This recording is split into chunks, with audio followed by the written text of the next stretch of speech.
How are you? I'm pretty good. How are you? I'm okay. I'm trying to do this on my computer, and my computer is being very, very slow today. So that's why I connected on my phone instead. Oh, okay. You were sideways for a little bit there. I wasn't sure. Yeah. So I want to thank you very much for taking this time, rather short notice, to talk to me about interfaith activities in Greenbelt. Wait a minute.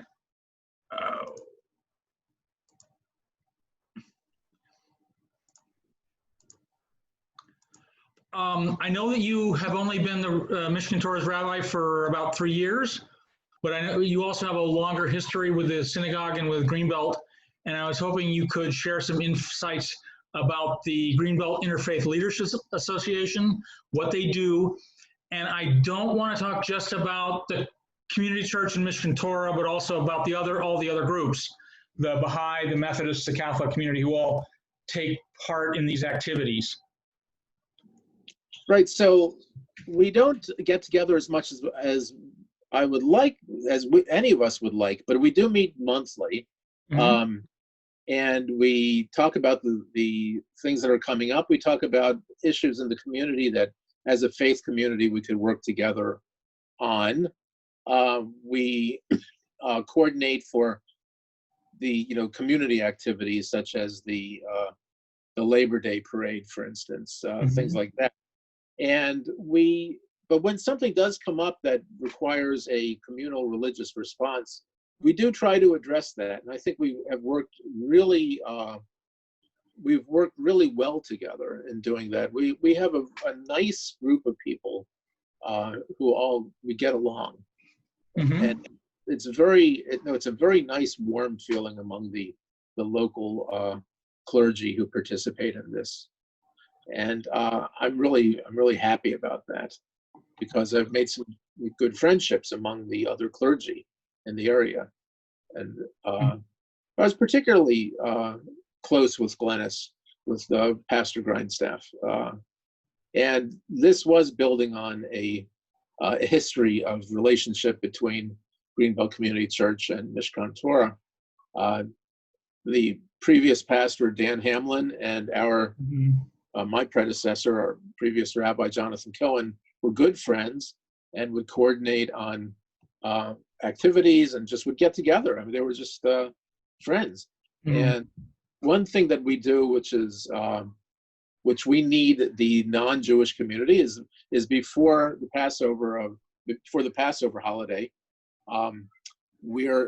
Jews aren't supposed to own chametz, which is fermented anything, which means bread, crackers, anything that's risen, so leavened products. Right. So there's the tradition of selling the chametz in your house to a non-Jew. So let's say you've done your best to clear out all the bread products in your house, but you know that somewhere in there's something that you haven't found. Mm-hmm. So in order to not own it, you have a ceremonial selling of your chametz in your house to some. I've usually collected the affidavits of that from the people in the congregation, and I sell it for a nominal fee, $1 or something, to Pastor Glennis, and it reverts back to us, at the end of the holiday. So it's kind of a legal fiction, but it's kind of a nice one, because you have to do it outside of the community. Brings people together, yeah. It does. I had no idea about this. I had never heard of this particular practice, but that's interesting. It's nice to have a community where you can do something like that. So yeah, nowadays it does seem like there are more and more events happening in the world that call out for some kind of a response from the faith communities of Greenbelt. So it's nice to know that organization is there, and everybody knows each other already, and you can coordinate those kinds of things quickly. Yeah, absolutely. really showed itself to be in place and really working when Pastor Glennis decided that she couldn't participate in the events downtown for Black Lives Matter. Her family had said, "Don't do that. There's medical issues that you don't want to do that. You don't want to be in." And so she called this gathering in front of the church outside and invited the Gila members, and I had a nice large showing from my congregation. We brought our banner, we all chanted the slogans, we all stood together. It was a beautiful day. I know that because I was there. I was there too. My wife and I were both out in front of the church that day. Right, so it was really nice, and it felt like a very important communal response, and it was just nice for our communities to be part of that. Even the police were there, and we were just chatting with the police. They were very, very comfortable with the whole thing. So that was a nice thing. Yeah.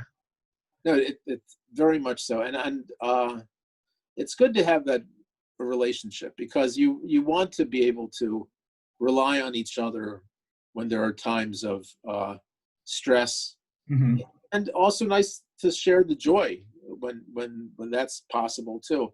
When we after the murder of the 11 congregants in Tree of Life Synagogue in Pittsburgh. Oh, right. Yeah.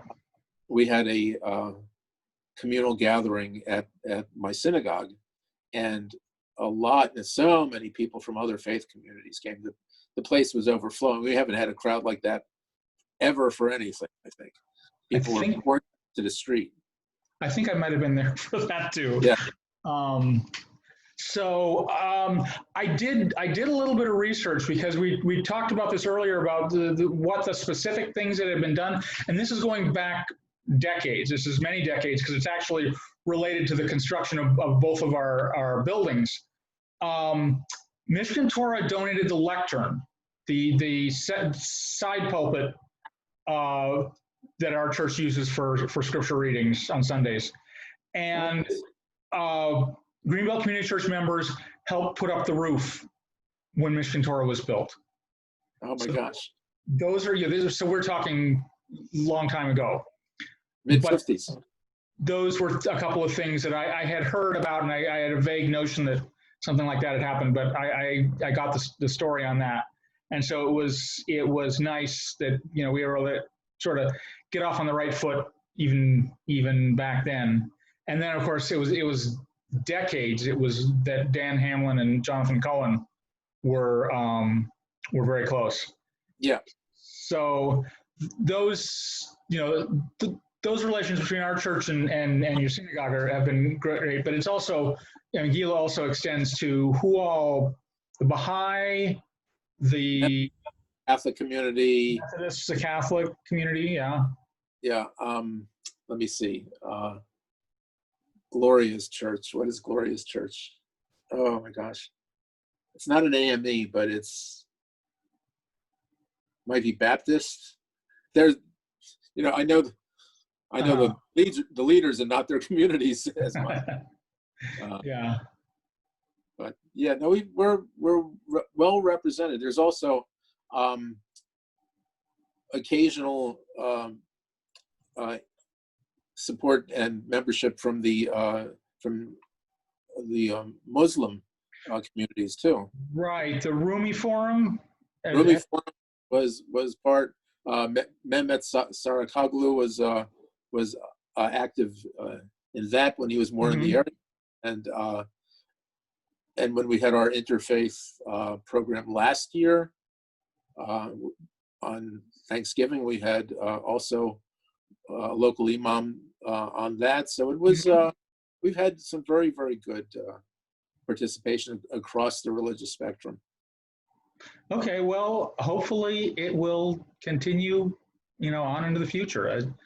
It's a, troubled world we live in, but if there's any little thing that the faith communities of Greenbelt can do to make it better by sticking together, I'm all for that.